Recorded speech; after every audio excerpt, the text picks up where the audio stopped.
A professional counselor in the Dallas area is growing in popularity for his treatment methods. How do you talk to kids about terror? And with social media and television, it's everywhere, and it's unavoidable for kids. Rusty Lozano is the founder of the Center for Biofeedback and Behavior Therapy.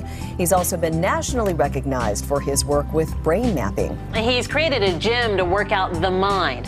His office features an obstacle course. Rusty Lozano is a licensed professional counselor, helping children with headaches, with anxiety, ADHD, and more. Here's where Lozano comes in. He teaches kids how to think their pain away with something called biofeedback. A North Texas therapist is treating patients in this unconventional way. We have Rusty Lozano who's joining us today. He's a licensed professional counselor. He put together an unusual treatment for teenagers who are struggling with mental issues, except he's taking this now a step further. Rusty Lozano, a leading therapist and pediatric biofeedback therapist based in Texas at the Center for Biofeedback and Behavior Therapy.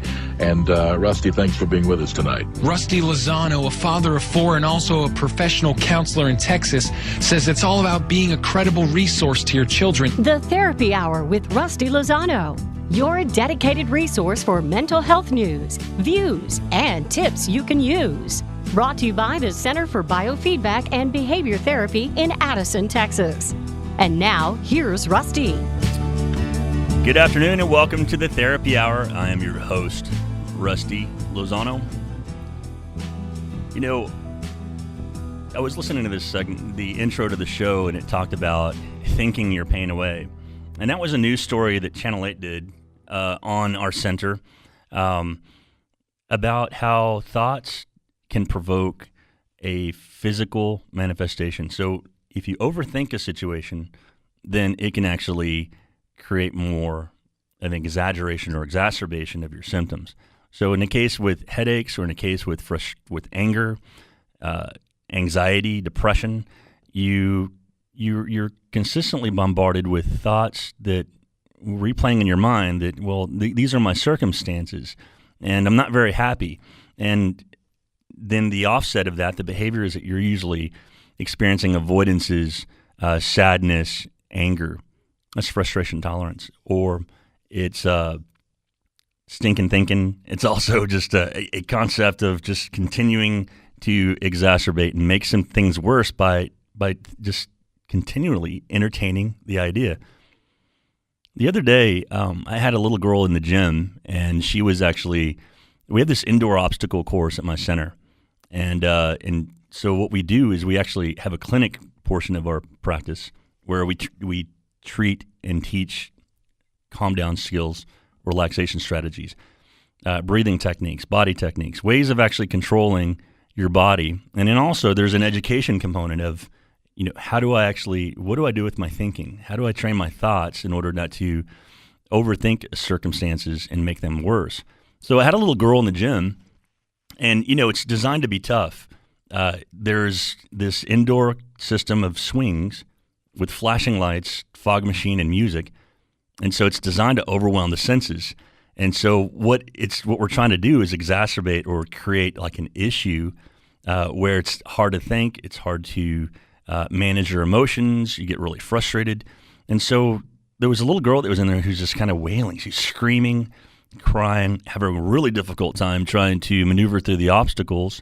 And so I call that getting bit by this place, you know, because there is no goal. There is no trophy at the end of this task. It's actually just a place where I can test out to see if they can actually use their techniques on the fly or if we need to go back into the clinic setting and revisit the strategies.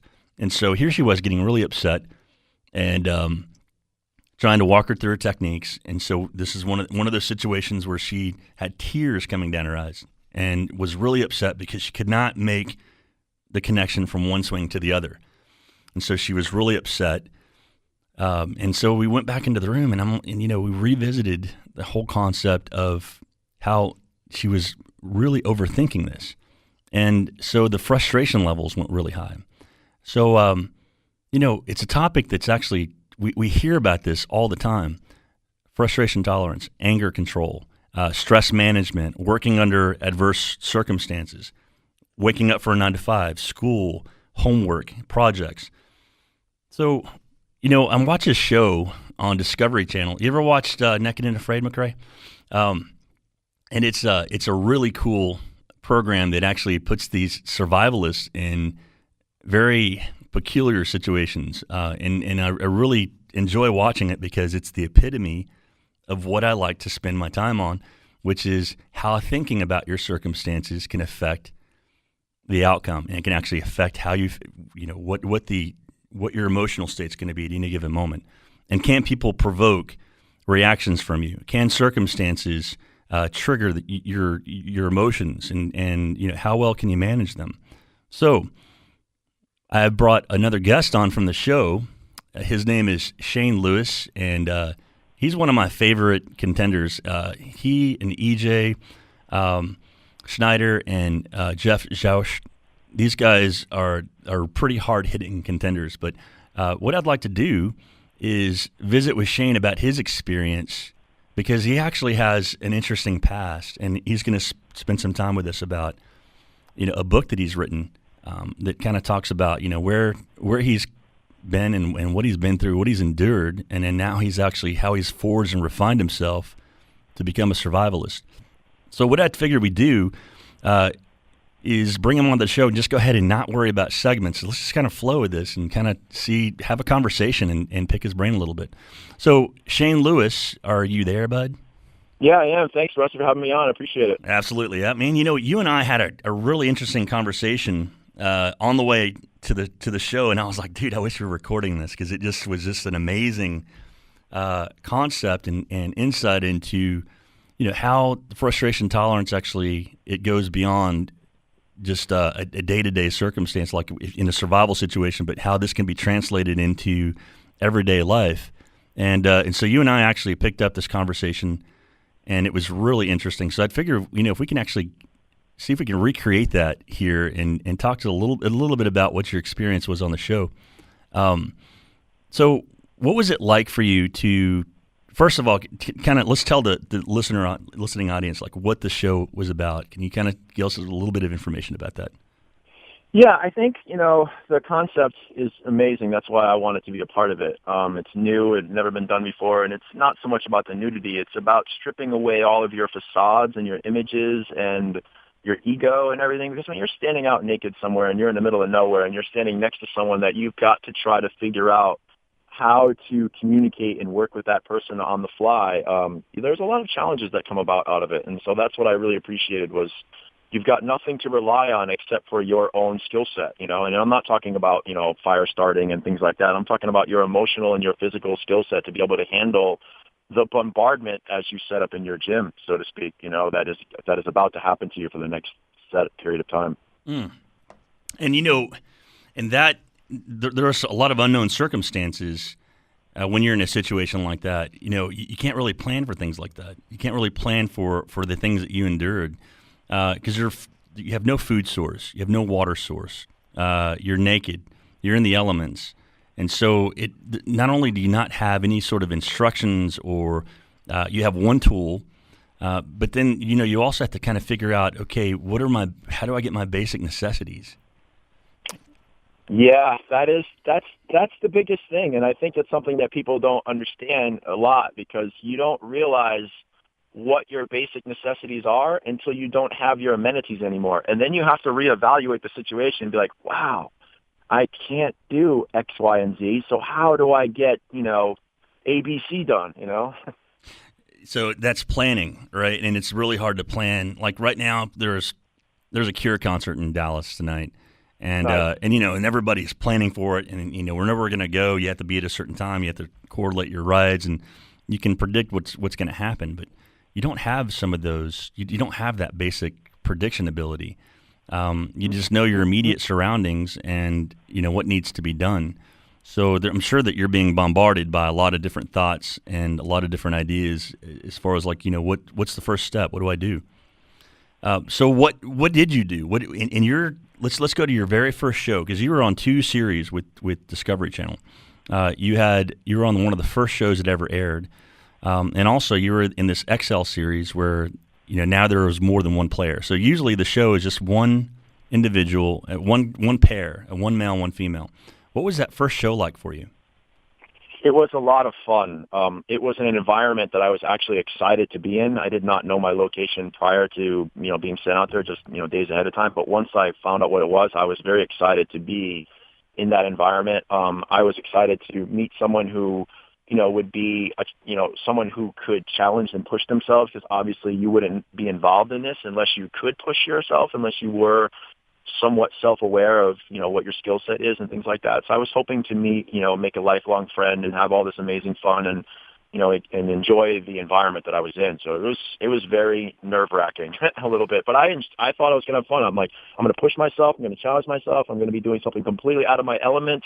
I'm out of my comfort zone. Sure. Why not? So the idea is that you were actually looking forward to an idea that you had about the show and the way it was going to roll, but then I'm sure a lot of things didn't turn out the way you actually thought. Oh, no. The best laid plans. It's something I've learned in my life growing up that, things are better if you don't put expectations on them. I know it's really hard to do because we have limited downtime and limited playtime in our lives, but believe it or not, your playtime will be much better if you just go, I'm going to roll with it a little bit. I'm not going to try to orchestrate and plan everything out a little bit because I'm not allowing spontaneity to affect my growth as a human being. You know what I mean? Mm-hmm. And you know what? And putting expectation can also lead to failure. We're going to take a quick commercial break. We'll be right back after these messages.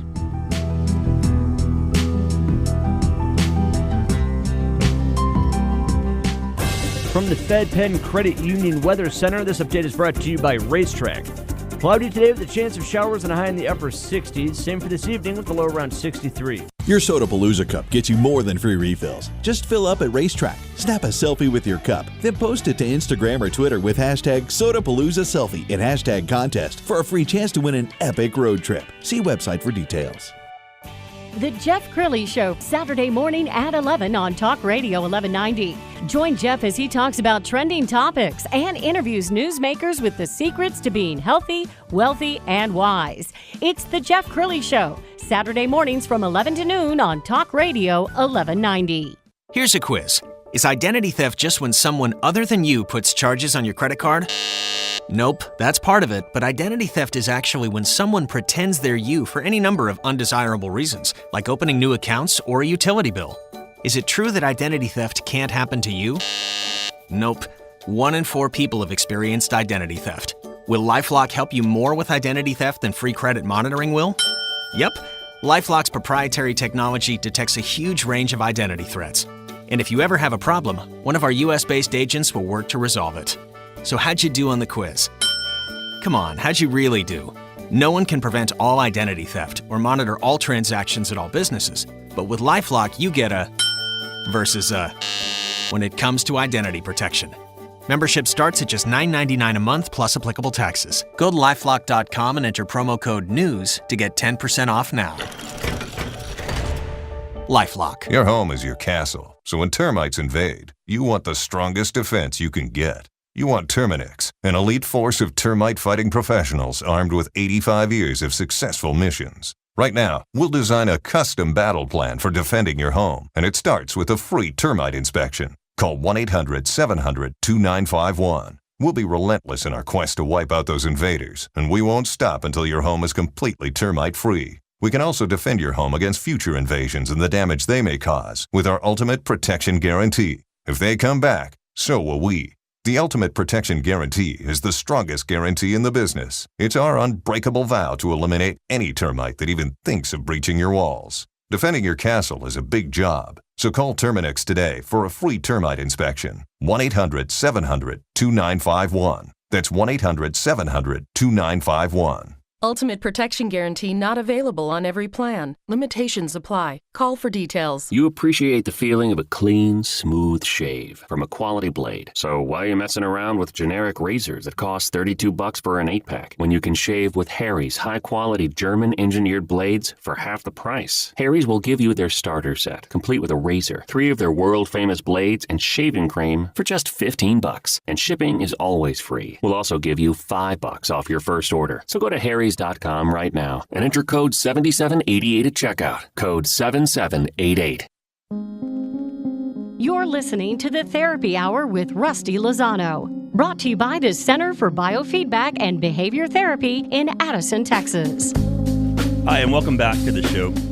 you're just joining us, we are hanging out with Shane Lewis from the show Naked and Afraid. So, Shane, I want to really jump in.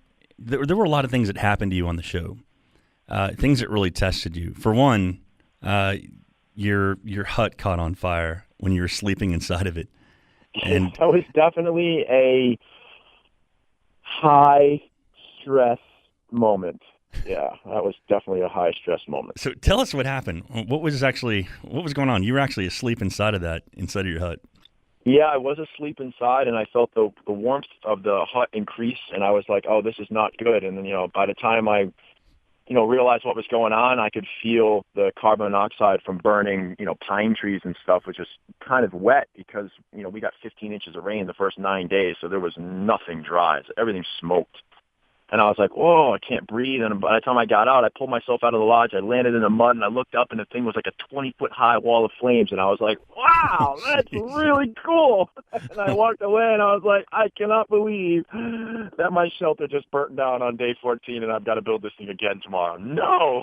So I was like, please don't rain tomorrow. So what happened, dude? How did your hut catch on fire? I think, what was happening is, because it was so cold, 65, 67 degrees at night, and that's not super cold, but when it's 110 or something during the day and the humidity level is really high, 70 degrees at night is freezing cold. So we were building up a huge fire to maintain it so we could pass out and go to sleep for an hour or two there, and then the fire would die down and we would wake up and put some more logs on it, and I think we just lost control. It dried out the space because we were forced to put the fire underneath our lodge because of the amount of rain and moisture that was in the air, and the only way to dry out wood was to put it underneath where we were sleeping to keep it dry so we could burn it. And even at that, we were burning wet wood 90% of the time. So it was a microcosm of steps that led up to losing half our shelter. Dude, so that took a lot of work to build the shelter, and in those circumstances, it took a lot of work to build the fire. So let me generalize this concept. If something like that were to happen, like there would be a lot of emotions flying around, maybe some accusations, maybe some anger. How did you handle that? There was definitely a lot of accusations, and if you see the episode, you see my response is not exactly supportive and loving in that moment, but under the circumstances, I thought I handled myself pretty good. I was very upset, and I couldn't attack my teammate. The circumstances are difficult for both of us, and so I made my comment in frustration about how frustrated I was and angry I was about the situation, but attacking my teammate wasn't going to make her help me rebuild the lodge tomorrow, and realizing that it's now we're 2 weeks into this, we're not getting the kind of protein that we had on day 2 and 3 in my system to be able to build another lodge. I was like, if I tear her apart right now in my anger, I'm going to lose her for the next 7 days, and I still need her at some point in the future to help me get through this, So I was like, I'm not going to take her apart. It's not 100% her fault. As frustrated as I am about the situation, it was not going to benefit either one of us to escalate it, So that's what I was thinking about. Right. But you know what? But that's an intellectual way of actually thinking about it. That's a heady way of thinking about it. But in the moment, like, what did you do? How did you? I cussed her out. I yelled at her. I screamed. I walked away to let my anger calm down and collect my thoughts for a minute. Like, how am I going to handle this? I was looking around in what mild light that I had because of the fire and stuff to see what kind of materials I still had left to repair, how much had just been burned. And right. I was processing that to try to distract my mind from the anger, to try to take away and not allow the anger to resonate, because it would have not been very good for anybody in the situation. Right. So there was that strong emotional reaction. There was that anger. There was that cussing her out. And then, that's the emotional reaction. That's getting bit by the circumstances, right? Correct. Yeah. So your coping mechanism at that point then was to walk away, was to regather your thoughts? She asked me a question on the diary camera, and I'm literally like, I don't care. And I just walked away and sat like 20 feet away and put my head down like, I can't believe this just happened to me. Right. So that was your process. You cooled yourself down. You left the situation. You removed yourself from the environment, and then just kind of went through your own process of regathering yourself. Yeah. I was thankful that the fire didn't go out. We still had fire. We still had some warmth, and I was trying to take a tally of what the positive things were, because if you allow negativity to take you apart and really creep in, you won't make 4 days in a very stressful situation. It's all mental preparation. Any stressful situation relies down to, how did I mentally prepare for the daily curveballs that are going to come, because that's life.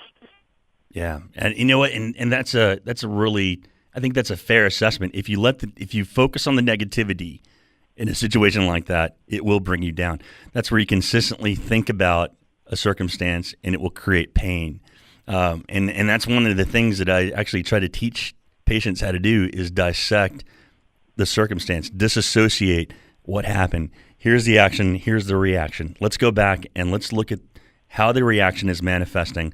The action is there, right? The place caught on fire, it was destroyed. Your safety was in jeopardy. But then there's a moment where, like, there's two things happening. Your thoughts and your physical reaction, they're both working in unison. So if you detach the thoughts, if you can actually somehow control and detach the thoughts from the physical reaction, then you can actually get a hold of the circumstance. And that's one of the things. Go ahead. Yeah, that is correct. That is correct. And the only thing I can, that's something that I've learned to do very well. I've learned that the big things are always going to be there, and they always work themselves out. So if you handle the initial, explosion of something, catastrophe happening to you, and you emotionally handle it well, it's much better off for you. Right. The little things, turn around, take a breath, focus on the little things. It will help ease the pain of that, because if you get lost in that moment, you're not going to recover. It's just too difficult. And it's too difficult to recover. It's very true. But you can always go back and actually do something to correct it. I think that there's always something that can be done. It doesn't matter how far down the rabbit hole you get, because a lot of people think that if you don't manage this in the first 5-10 minutes of a circumstance, then it escalates, and then it may last days and days. I've even seen kids that actually do that with their parents. They stay upset, and I emphasize to them, look, just go up and just take responsibility, apologize, and it's over. It's like your bailout, like in the show. You tap out, then they swoon in and they remove you from the situation. So that resolution is that quick. I mean, it could be over in a matter of seconds. I agree. And I think a lot of times, as a kid who grew up with, I was a lot like the kids that you're dealing with in your program, which is one thing I really appreciate about you and why I wanted to talk to you a little bit. I think, I responded that way for many, many years, the way that, that little girl did in your climbing exercise. And I think as you become a little bit more controlled and understand how, your equilibrium is, and trying not to, get really lost in it. I think a lot of times we live in a world that's bombarding us to be narcissistic, to always look inward, and always focus on, how we're feeling or how we're viewed or how everyone is looking at us, instead of looking outward. And I think we need to look outward. How am I projecting the way that I'm, how am I affecting my surrounding as well? Okay, this catastrophe happened to me, but if I become a catastrophe because of it, I am now going to drag other people into this catastrophe. Right. And it doesn't get any better for yourself. It just continues to escalate. So, and we're talking about folks, when you get angry, when you get anxious, when you feel depressed, when you feel stress, any one of these circumstances that are invoking an emotional reaction, stop and think about the process. Think about what's happening. Think not about the circumstance. If you go to my house and, it happened again, we have several TVs and we have small kids, and the backs of the remotes they're missing on all of them, just about. And I have to use a piece of duct tape to keep the batteries in. And I remember the first time it happened, I flipped out. And I'm like, dude, are you serious? And so then I was looking around everywhere, and I knew that, one of the little kids have gotten into it, and, they were exploring and they lost it.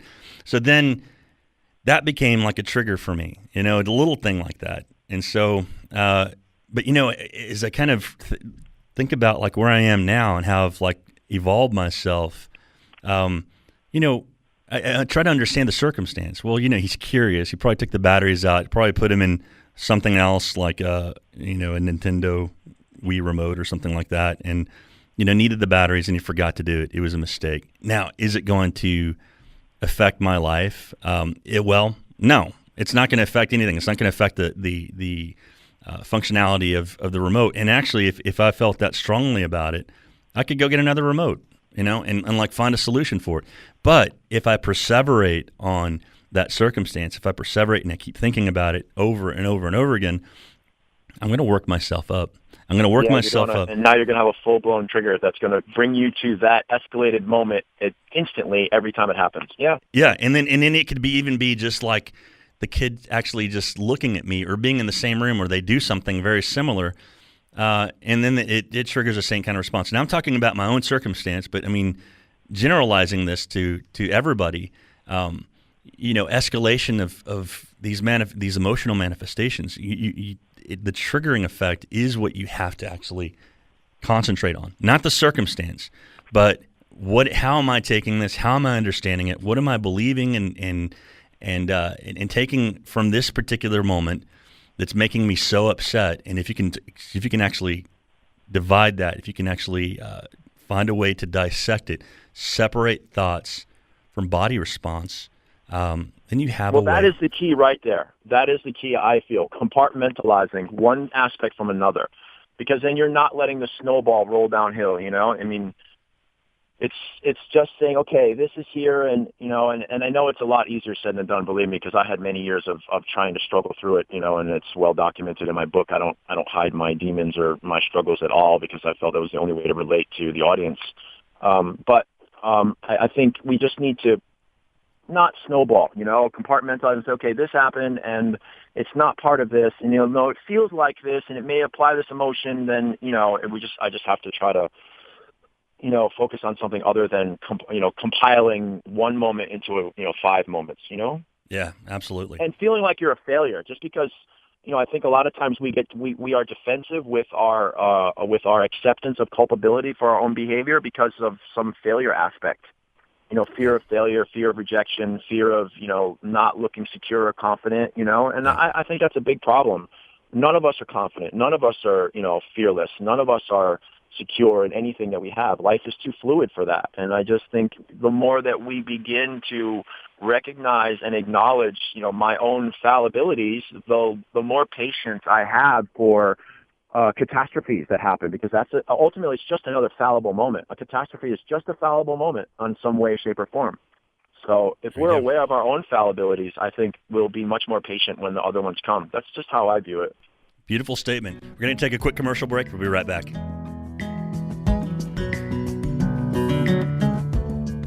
From the Fed Penn Credit Union Weather Center, this update is brought to you by Racetrack.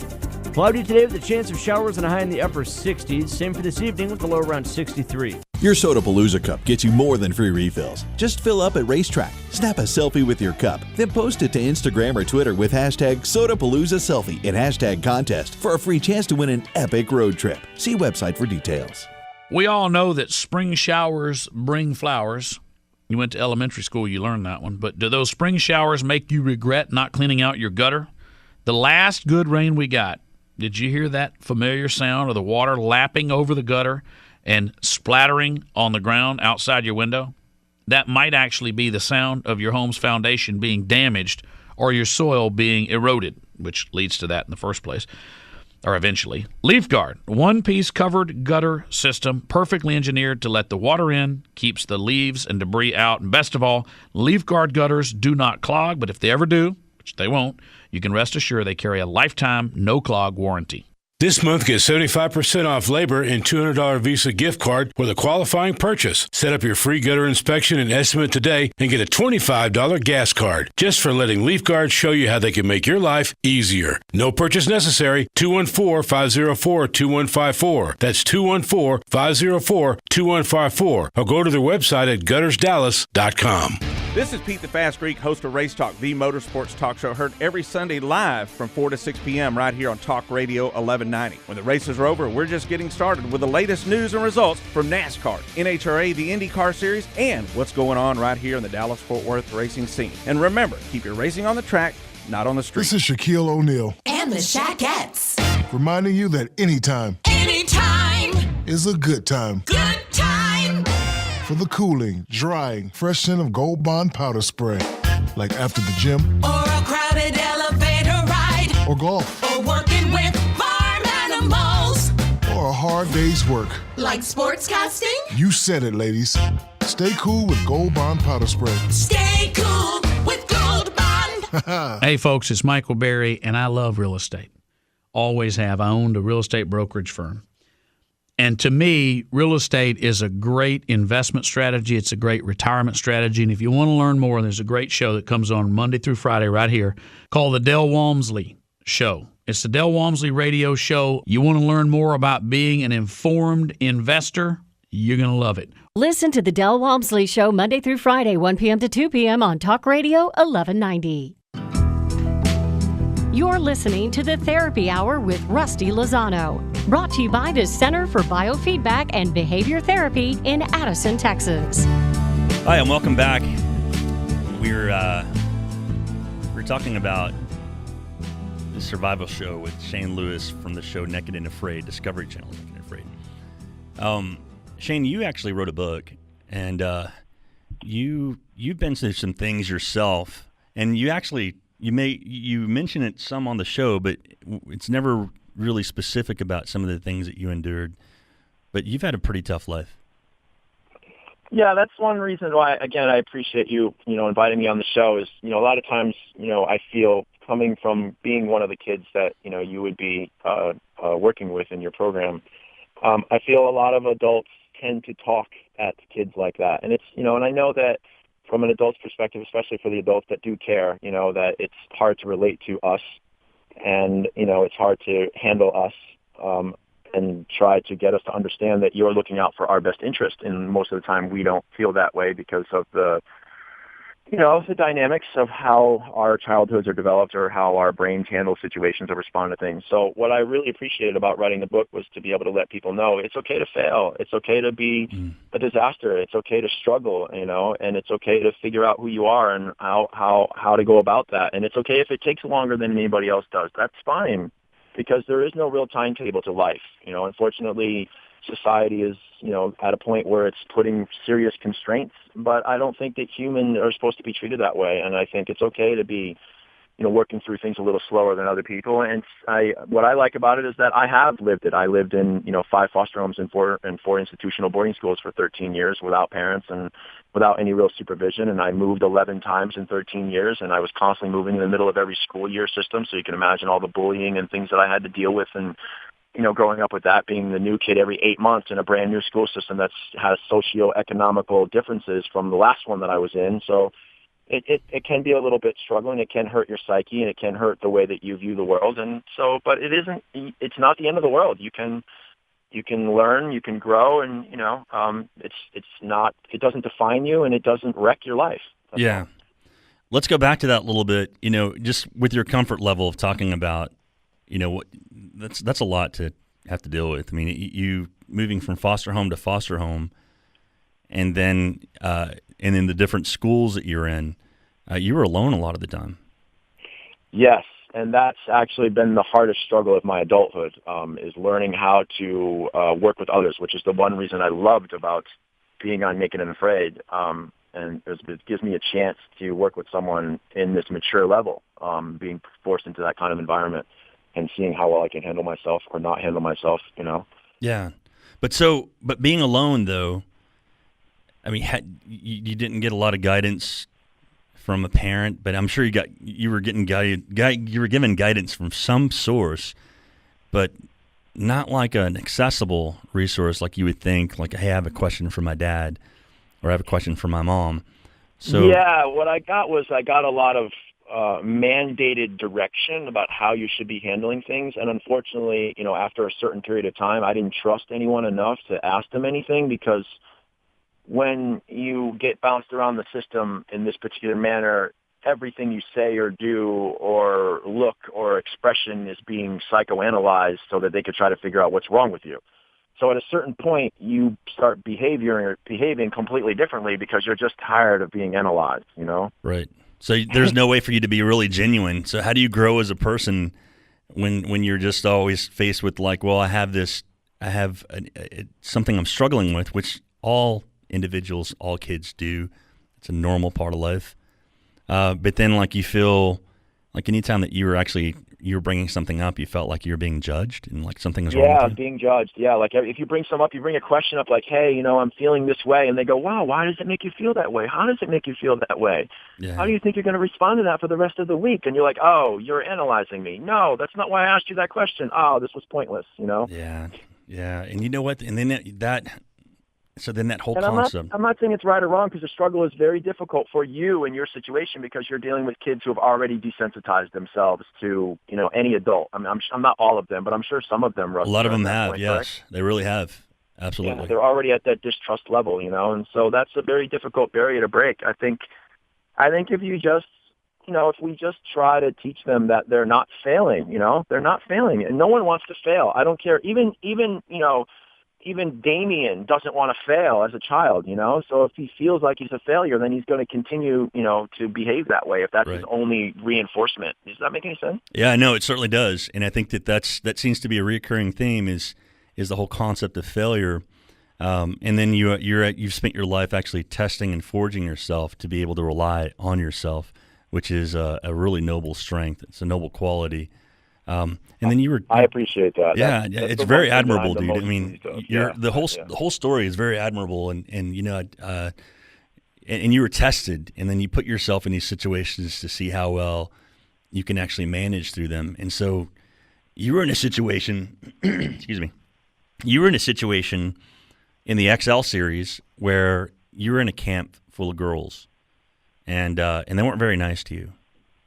And so there's a lot of things that could have played out. I mean, you could have obviously cussed them out. You could have obviously, insulted them or criticized them or fired back or attacked them, back with your words.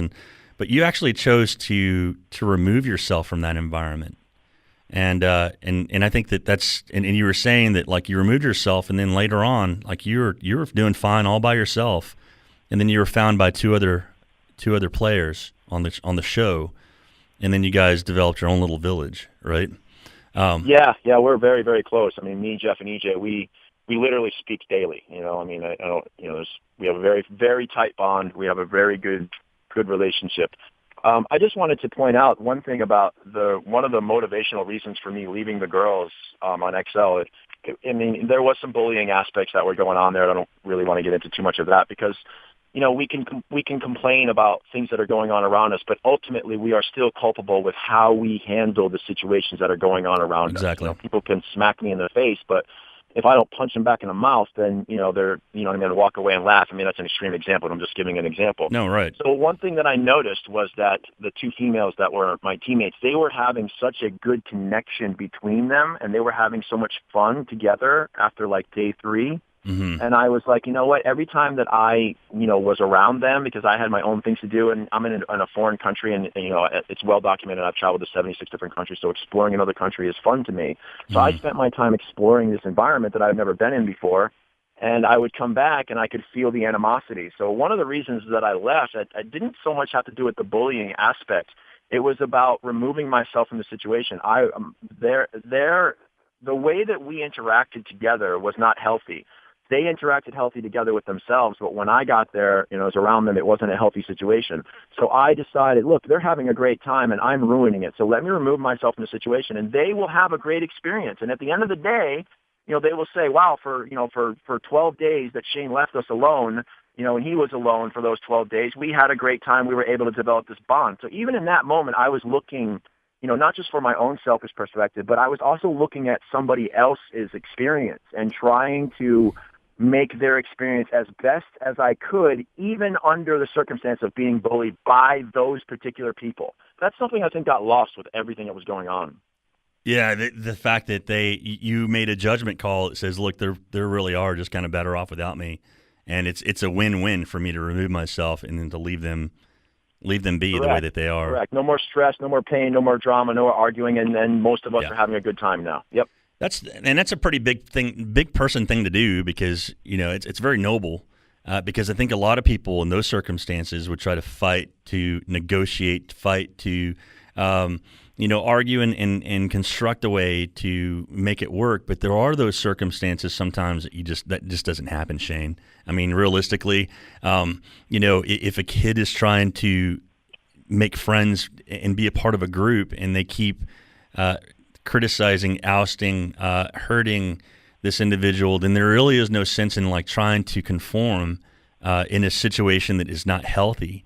So you do have to make the judgment call to say, you know what, I really am just better away from this. I'm a better person. It's better. It's going to be an all around good thing for them and myself. But that realization, it takes people a long time to get to.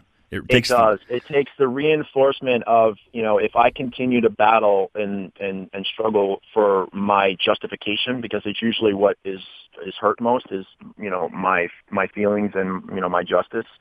I'm not going to get anywhere. In most cases, people are not going to recognize that they're hurting your feelings in that situation anyway. And for you to force them to recognize it is going to create a level of animosity that is not even there yet. So sometimes it's just best, and I know it's really hard for kids to do that. It was hard for me. I mean, it's documented in my book. For 25 years, I couldn't do it.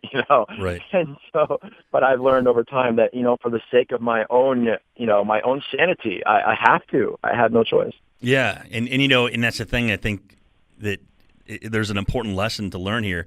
If you're in a broken relationship, if you're in a situation that it's just not healthy and it's just not working out, it would be a good time to just consider walking away. Not the easiest thing to do, and that's why you would need support and help. We're going to take a quick commercial break, and when we come back, we're going to keep visiting with Shane. We'll be right back. From the Fed Penn Credit Union Weather Center, this update is brought to you by Racetrack. Cloudy today with a chance of showers and a high in the upper 60s. Same for this evening with the low around 63. Your Sodapalooza cup gets you more than free refills. Just fill up at Racetrack. Snap a selfie with your cup, then post it to Instagram or Twitter with hashtag #SodapaloozaSelfie and hashtag contest for a free chance to win an epic road trip. See website for details.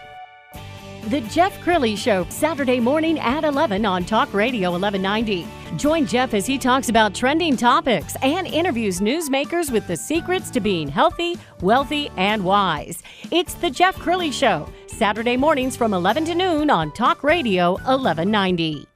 Psst, hey, it's me, your car. No, it's not the voice of your car phone or your GPS that gives you driving directions. I'm sorry to interrupt your tunes, but we need to talk.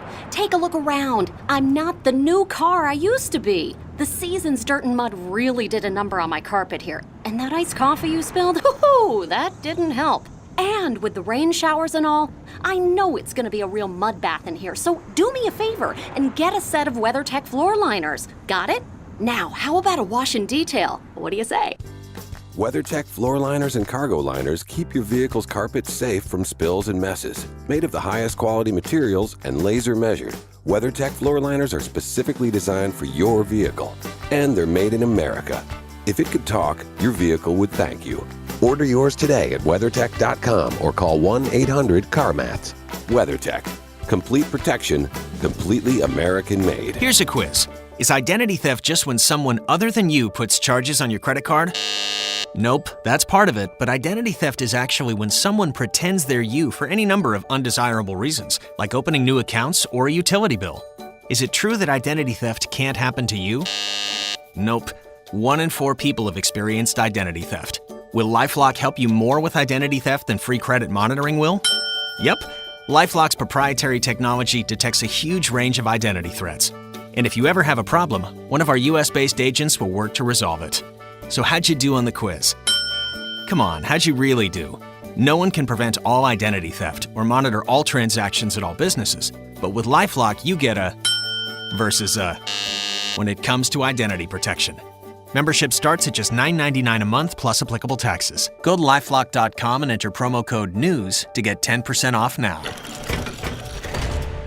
LifeLock. You appreciate the feeling of a clean, smooth shave from a quality blade. So why are you messing around with generic razors that cost $32 for an 8-pack when you can shave with Harry's high-quality German-engineered blades for half the price? Harry's will give you their starter set, complete with a razor, 3 of their world-famous blades, and shaving cream for just $15. And shipping is always free. We'll also give you $5 off your first order. So go to harrys.com right now and enter code 7788 at checkout. Code 7788. You're listening to the Therapy Hour with Rusty Lozano, brought to you by the Center for Biofeedback and Behavior Therapy in Addison, Texas. Hi, and welcome back to the show. If you're just joining us, we're visiting with Shane Lewis from the show Naked and Afraid, survivalist and author, and really an interesting guy to talk to. You know, Shane, you are really humble for as much that you've been through. You know, you're a really easy guy to talk to. I wasn't always that way. It's just, and one thing that I learned is, you know, a few little notes about my growth on this level. When I realized that my behavior was adversely affecting other people, the way that I felt other people's behavior was affecting me is my decisions, because we make decisions often in our lives and we don't always understand or see the outcome of, you know, on other people's lives, you know, from our decisions. And I started to see negative responses and outcomes from the way that I was treating people. The day that dawned on me was the last day that I started trashing people who were responsible for my life when I was younger. Because as much as I'm angry about how that I grew up, I don't think that anyone who was responsible for my life, my parents, the state of Connecticut, who was my legal guardian as of age of 9, I don't think that their outcome was to wreck my life. I think that they were doing the best that they could, and the curveballs created these ridiculous moments in time that were unanticipated. So once I realized that my behavior was doing that to other people, I had more sympathy and respect for other people that I felt were responsible for my actions. You know what I mean? Yeah, absolutely. And I think that goes a lot along the lines of, you know, somebody has to be ready for change. So that the change comes from within. It's not something that you're being told to do. So somebody who has influence over you, is very influential, can give you insight, and they can say that's something you need to work on, or you need to change that, you know, whatever manner that you say it. But if the individual is not in a place where they can actually see it for themselves, they won't change. Well, this is going back to that. This is a perfect example between season 1 and XL.